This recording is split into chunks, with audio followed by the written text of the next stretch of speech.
bells in Britain are tolling as the nation and the world mourn the passing of Queen Elizabeth II. At 96 years old, she was the longest reigning monarch in British history. London Bridge is down were the code words spoken upon the Queen's death. They set in motion events leading up to the coronation of her son, King Charles III. Brody Carter brings us the story of Queen Elizabeth's life and legacy. Royal gun salutes, flowers, moments of silence, and heartfelt tributes are among the commemorations in Britain and worldwide, mourning the death of Queen Elizabeth II.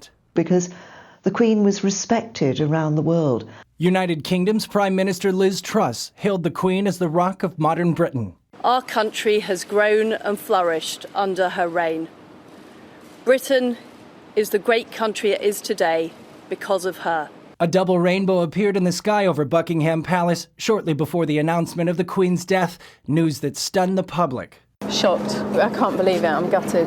Absolutely gutted. Quite shocking, really. You kind of always knew it was coming, but when it happens, it's just sad. Born April 21st, 1926 in London's Mayfair district, Queen Elizabeth was born to King George VI and became the Princess of Wales during the Second World War. And when her father died of cancer while she was on her honeymoon with Prince Philip, the 25-year-old princess became queen in 1952. Prime Minister Winston Churchill is among the dignitaries who watch as the Archbishop of Canterbury confirms Elizabeth's sovereignty by placing on her head the 6-pound King Edward's crown. Known for her pageantry as a royal queen, her exemplary leadership, and her public statements of faith in Jesus Christ, Queen Elizabeth even developed a friendship founded in faith with the famous American evangelist Billy Graham. For me, the teachings of Christ and my own personal accountability before God provide a framework in which I try to lead my life.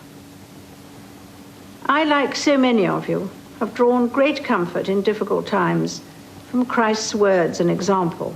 The monarch in Britain is in some ways the head of the Church of England, and she took that role very, very seriously. Nicoletta Golace, historian of British history at the University of New Hampshire, says the Queen honored that position and remembered those who served her country in wartime. She never missed a Remembrance Sunday when people remembered the veterans of the 2 world wars. In fact, this year she tried very hard to make it, but her mobility and health issues got in the way. But the other times, she only missed it when she was pregnant. She attended church services regularly, and as you said, she gave a warming and inspiring address to the nation every single Christmas. And her handling of foreign relations, along with the pageantry of the crown, made her a beloved figure around the world.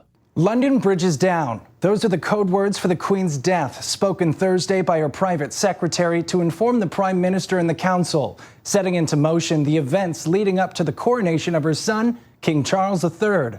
I think that this is going to shake Britain to the core, but it's also going to have an impact on people throughout the Commonwealth, some of whom looked upon her as a crown head, even though they were living in independent countries. Great Britain recently celebrated the Queen's Platinum Jubilee, a commemoration of 70 years on the throne.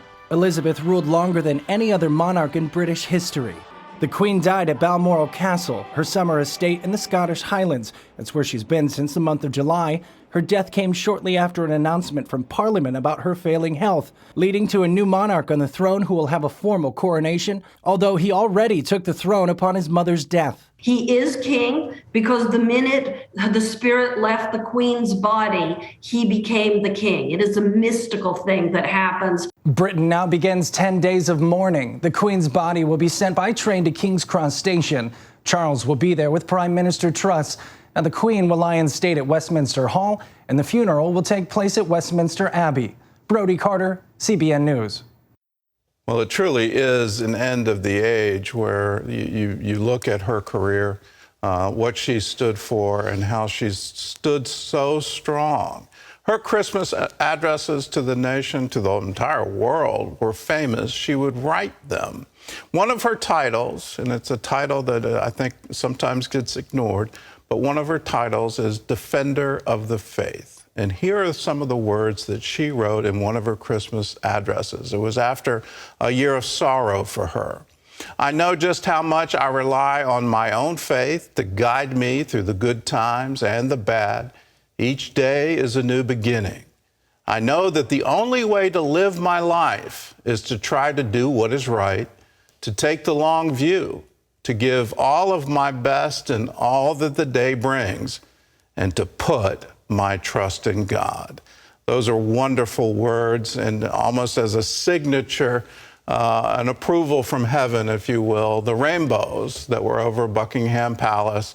There was also reports of a rainbow over Balmoral Palace and another rainbow over Windsor Palace. So it's like God giving a signature, well done, good and faithful.